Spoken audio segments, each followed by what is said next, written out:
তাদেরকেও সেই একেবারে অন্তরের অন্তঃস্থল থেকে সমস্ত আকুলতা দিয়ে উচ্চারণ করেছিলেন, যার অনুরণন প্রতিটি আমেরিকাবাসীর কানে গিয়ে প্রবেশ করে সকলকে এতটাই উদ্বুদ্ধ করেছিল যে স্বামী বিবেকানন্দেরকে তখন 5 মিনিটের মাথায় প্রতিটি দিন সেই অধিবেশন শুরুতেই স্বামী বিবেকানন্দ প্রথমে বক্তৃতা দিতেন, সকলে তৃপ্ত হতো, তারপরে অন্যান্যদের বক্তৃতা শুনতেন।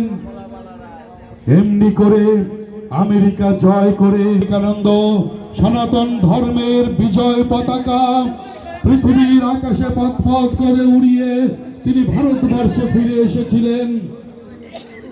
তখন তিনি দ্ব্যর্থহীন কণ্ঠে বলেছিলেন, পুতুল পূজা কর্ণ কাঠ মাটি দিয়ে গড়া, মৃন্ময়ী হেরে হয়ে যায় আত্মহারা।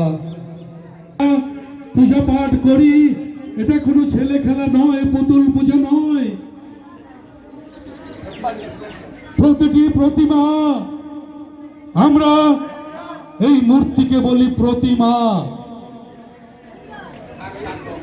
ওর মধ্যে প্রতিমা। রামকৃষ্ণ পরমহংস